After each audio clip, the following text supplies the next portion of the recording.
Everybody, welcome to this episode of Think Business Live. Looking forward to talking with Dr. Chris Lambert, co-hosting with me today, David Chernow. Thanks, David. Chris Lambert, CEO of Life Remodeled and author of Next Level Nonprofit. Chris, I'm excited to have you on the show today. We're going to talk a little bit about your book.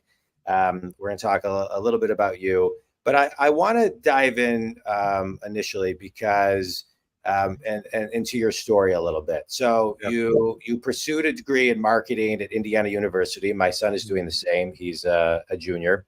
You're hoping to attend law school and launch a career as a real estate developer. And you have a spiritual awakening your junior year that led you ... That's what I want to talk about. So I want to talk about your spiritual awakening, and I want to get into the granular piece of what it was, felt like, and the moment. Okay. Let's start there. All right. So I grew up in a small town in northern Indiana, so small we didn't have a four-way stoplight until I was in middle school. And I ended up graduating high school in 1999, wanted to go to Indiana University, study business with a plan to then go to law school, become a real estate developer, because I knew that was a great career to make the kind of money that I thought I wanted to fund the lifestyle that I was then passionate about, right? Yeah. And I grew up in a home that they would take us to church maybe once a month, but they never talked about God in the home. But for whatever reason, I was this really spiritual kid. And in particular, I loved the person of Jesus, so much so that when I was in 8th grade, other classmates called me Lambert. That's my last name, Lambert, the Jesus freak, because I was the kid who was trying to lead everybody to Christianity. I wasn't very successful at it. And then right before I turned 16, I hit a little bit of a growth spurt and became kind of a big fish in a small pond. And my high school was actually fairly large because 3 different little cities went to the same high school. And basically, I started to realize my buddies who were not following God were having a lot more fun in life than me and my little church youth group. So I said, goodbye, Jesus, and ran as hard and fast away from him as I could. And I basically did whatever I wanted to do, whatever I thought was going to make me happy for the next 6 years of my life, from the ages of 16 to 22. And what that really looked like, what I thought was going to make me happy was, girls, dating, all that comes along with that for a teenage boy, alcohol, drugs, parties, and starting a little side business and trying to make some money, and joined the largest fraternity at Indiana University so I could have more of all the above. By the way, your son can't be a part of that fraternity now because it got kicked off for cocaine and guns 2 years after I left. So it was a pretty interesting place. But as you said, my junior year of college, I moved to Australia to study, and I'm putting that in air quotes, overseas for 6 months. Wasn't a lot of studying going on. And while I was there, I experienced what I would call a radical encounter with God. There were 2 main factors that contributed to this happening.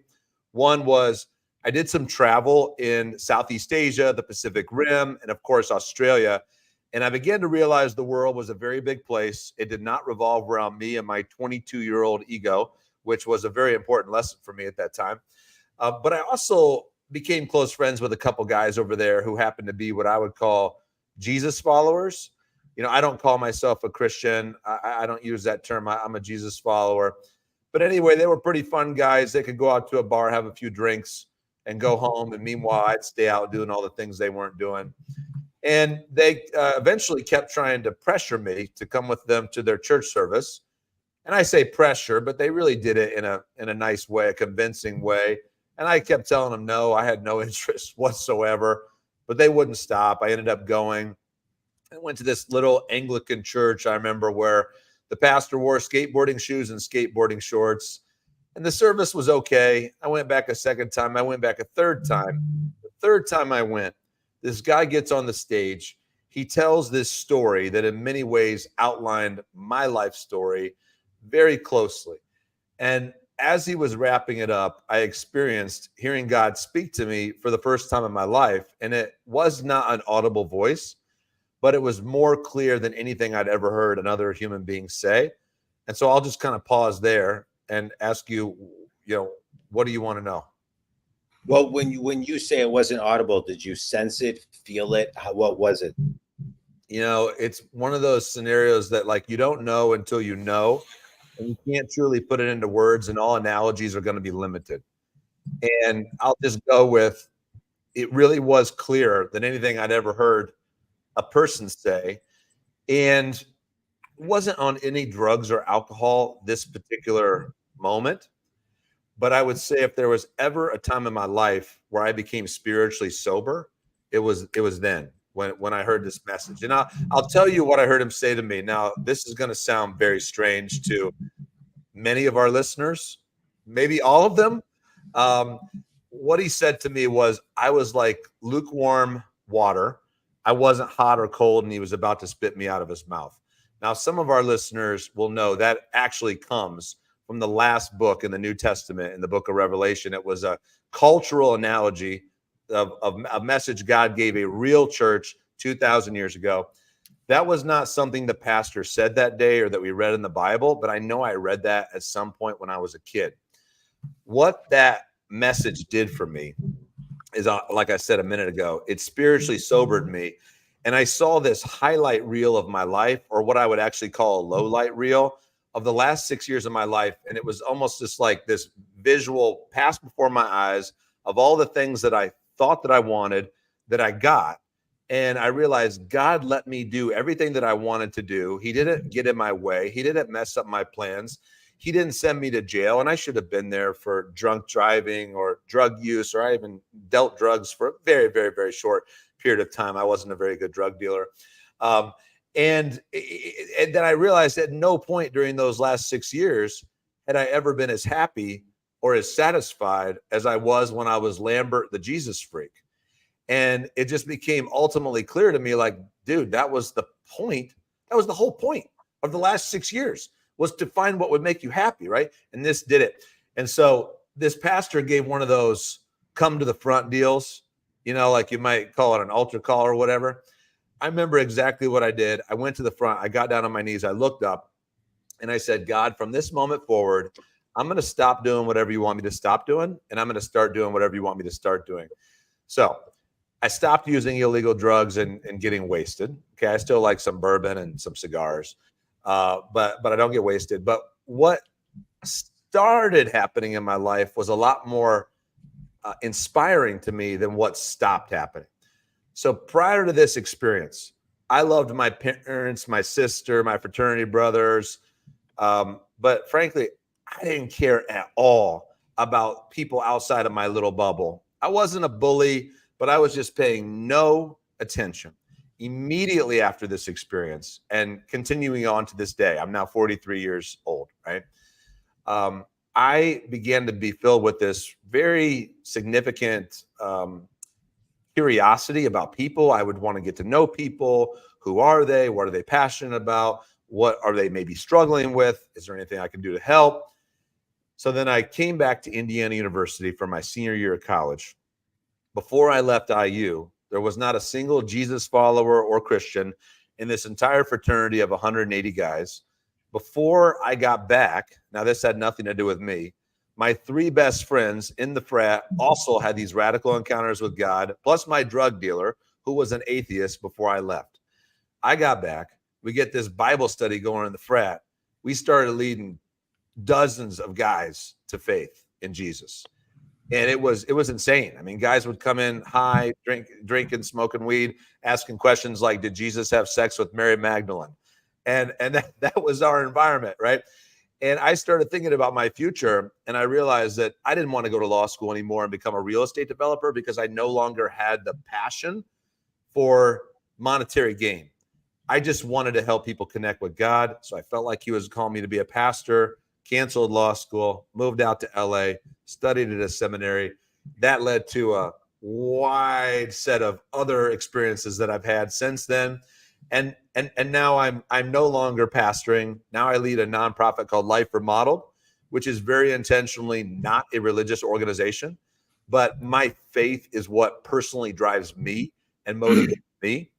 And then that led to a number of other great activities, including writing this book, as you said earlier, Next Level Now. Chris, have you ever had, since that moment where you had that encounter, that knowing, Have you had a moment like that since then? Yes. And what I would say is, here's what I've come to believe. All right, right now, wherever we're sitting, we've got every TV station locally, everything on the World Wide Web, all kinds of frequencies passing through our rooms as we speak.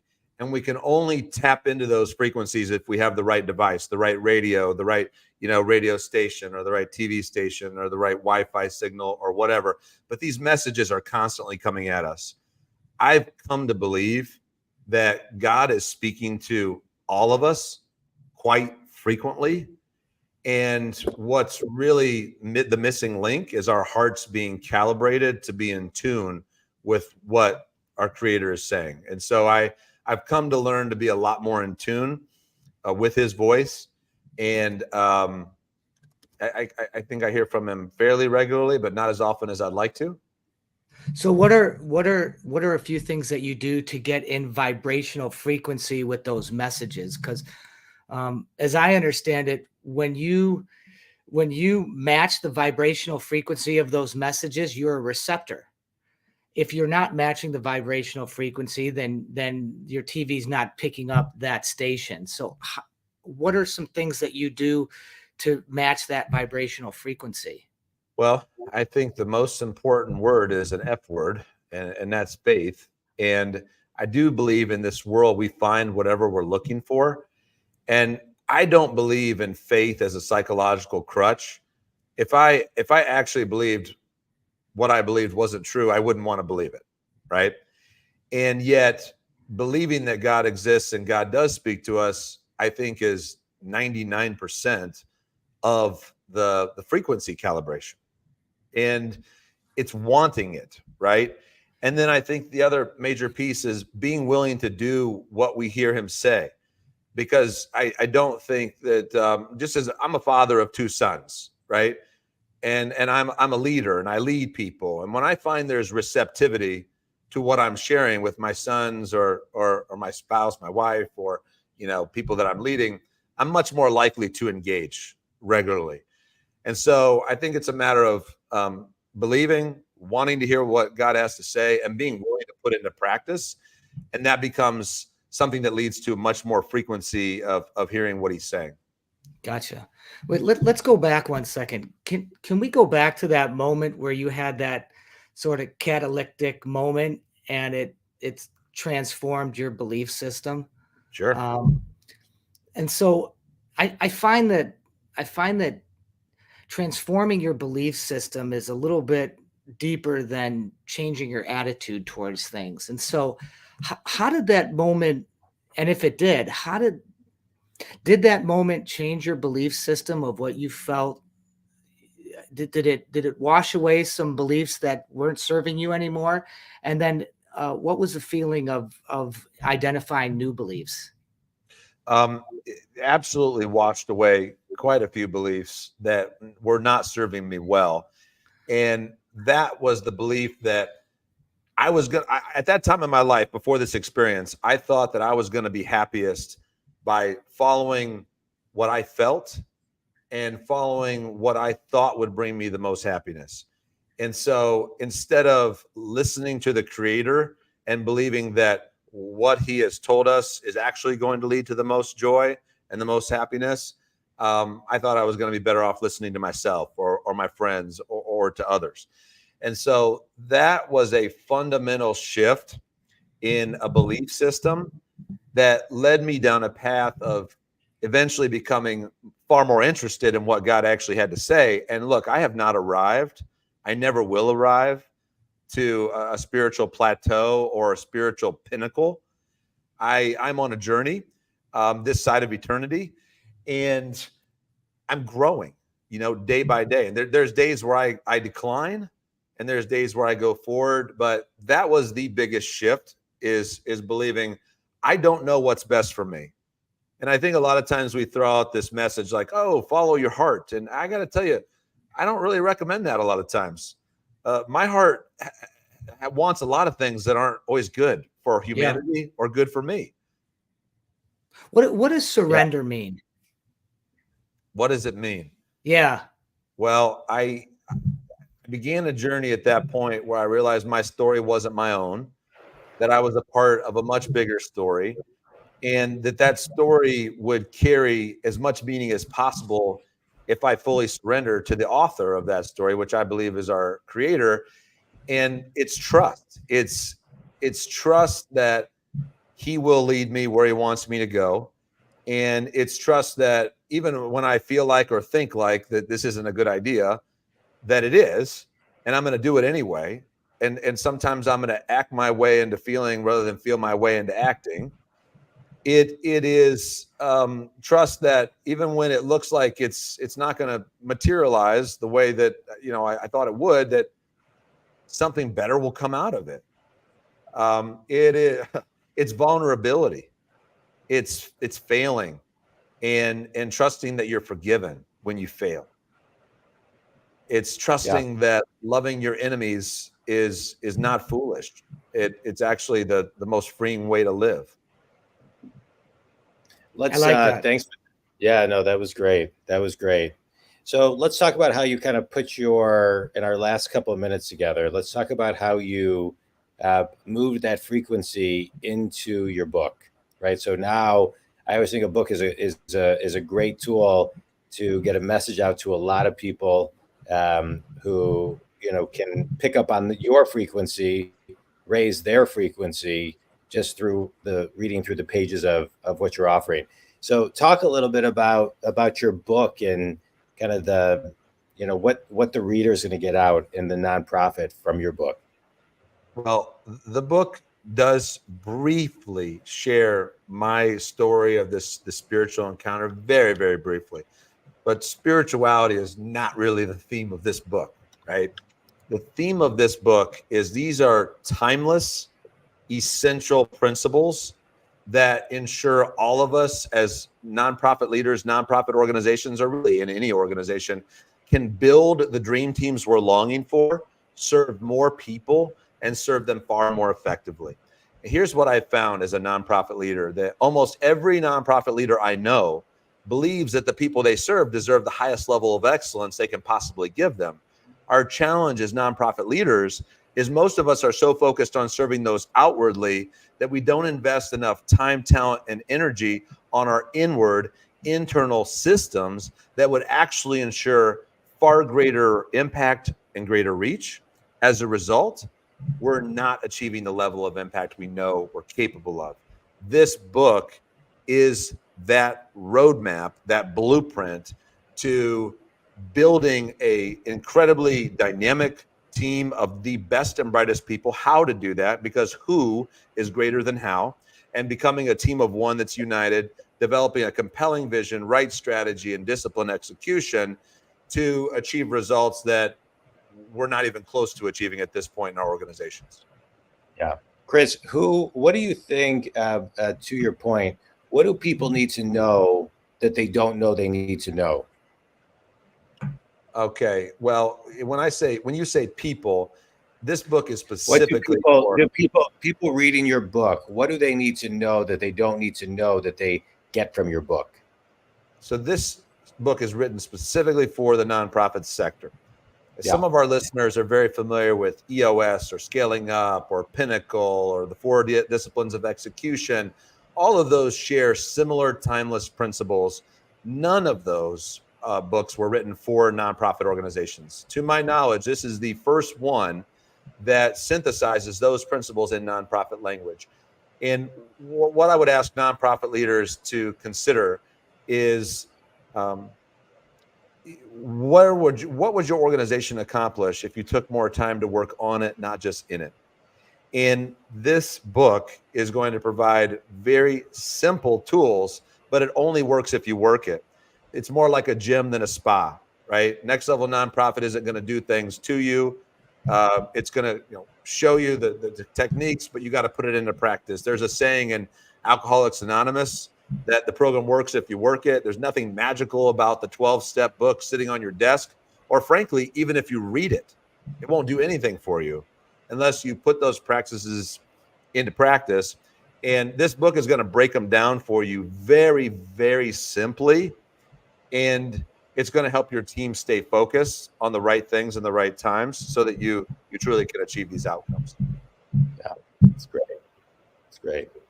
I find sometimes though that with books like yours, sometimes the obvious kind of people read and like, oh, I can't believe I didn't think of that, or oh, I'm prioritizing this wrong or that wrong. And that's where books like yours, I think, are so great. They put it in a sequential order for people to think about, so they can be more effective and more productive. Well, Jon, most of us as nonprofit leaders have not been leaders in thriving for-profit companies. And so there's just a lot of things of organizational management that we really just don't know. Yeah. And unfortunately, a lot of us stiff arm the business world because we look at it as exploitative or merely about profit. And I will admit, I used to invite nonprofits to operate more like businesses, but then I actually discovered that's not good enough. We need to be way better than businesses, because if you imagine two organizations right now with me, one's a for-profit, the other's a nonprofit, and let's say they're about the same size in staff and annual revenue, there's no question in my mind, leading the nonprofit organization is far more complex. In the for-profit world, their customers are paying market value for their goods or services. If they satisfy enough customers, they generate profit, they win. In the nonprofit world, this is not the case at all. We need to satisfy not only our clients, but our donors as well, and our volunteers. Let's not forget our board members. And by the way, all of them have vastly different wants, needs, and desires. We have two bottom lines. Yes, a financial bottom line, but more importantly, measurable social impact. All of this, while we're not allowed to pay our staff the same size salaries the for-profits can pay. And to top it all off, we're all making significant emotional investments into the lives of the people we serve. All of that said, this is all the more reason our nonprofit organizations, we need to know what we need to do to work on our organizations, not just in them.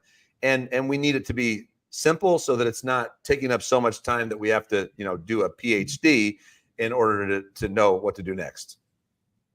Yeah. Good. I love it. Oh, sorry. Go ahead, Jon. I apologize. No, go ahead.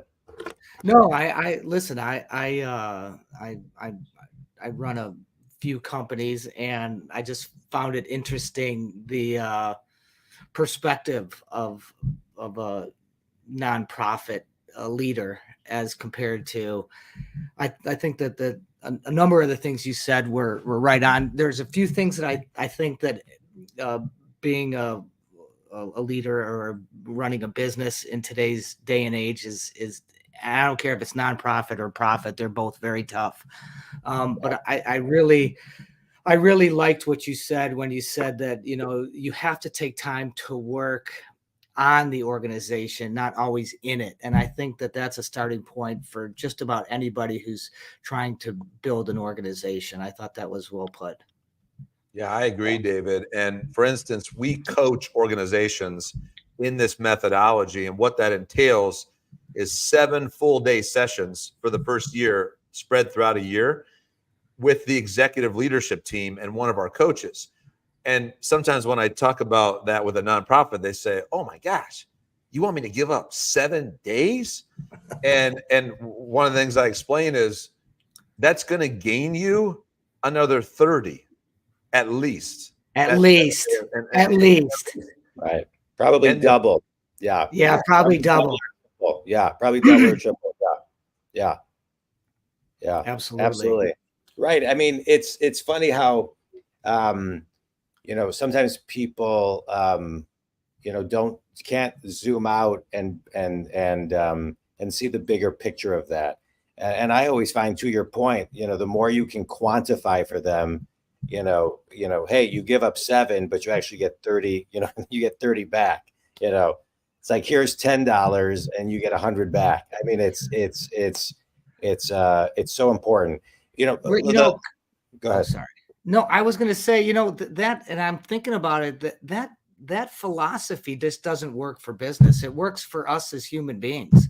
So often, Chris, we are working in our lives. Yes. And we haven't taken the time to extract ourselves out to think of, to work on our lives. Yes. You know, it works the same way. I think meditation helps you get out of living inside your life and view it from a different perspective. I think that philosophy works and transcends just business. It works in a lot of ways.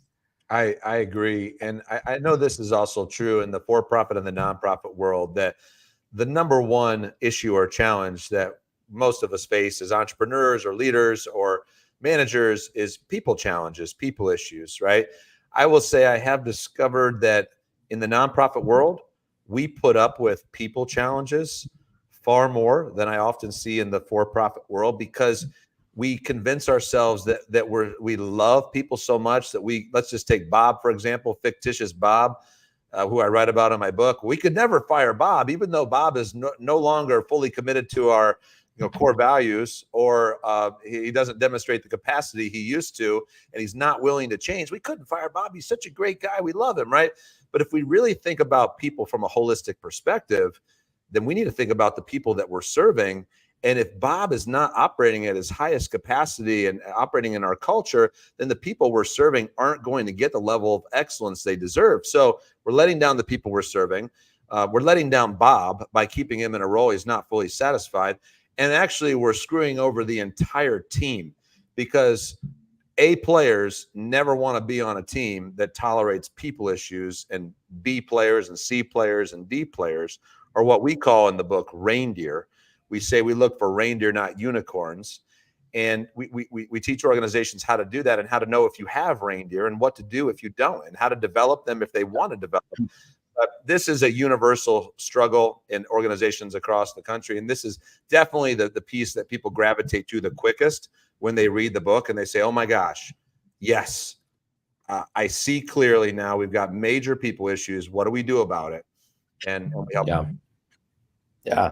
Chris, this has been great. I appreciate your insight and your wisdom and your perspective. And I just want to kind of highlight, whether you're a nonprofit, whether you're a business, it doesn't matter. Taking time to plan is really, really important, and it saves you so much time in the short term and in the long term. And Think Community, Chris talks about his awakening, and so pay attention to your awakening. And I think we can have many awakenings all the time, and I think in this market, just tying it into business a little bit, paying attention to your micro wins, I think is really, really important today, and kind of waking up to, it's a tougher market today than it has been in the past. There's challenges, there's headwinds, but we have to kind of take a pause, take a moment. And sometimes just a mini awakening can be remembering the small win for the day, or the one small thing that we're grateful for. I've had moments like you're talking about, Chris, but they don't always have to be so big. And I think sometimes when people listen, they're looking for the big, and sometimes it's just the little micro whispers that are going on. Tell everybody, Chris, where they can connect with you, buy your book, learn more about you, etc. The book is available on Amazon, Next Level Nonprofit, and everywhere audiobooks are sold. Our website is nlncoaching.org, and that stands for Next Level Nonprofit. All right. It's been great. I appreciate it. David, where can people connect with you? Where can people connect with you? Any closing thoughts? Yeah, I love the change your perspective. Step outside your business, step outside your life, and look at it from a different perspective. And there will be a ton of messages for you to absorb and decode. Amen. Yeah. Right. That's the key. Take time. Once you get it, you got to take time to decode it. That's another episode. That's another episode. Right. All right, Think Community, if Chris can help you, please reach out. If David can help you, please reach out. If I can help you, please reach out, JonDwoskin.com. Chris, this was great. Thanks so much. Appreciate your time. Appreciate you, fellas.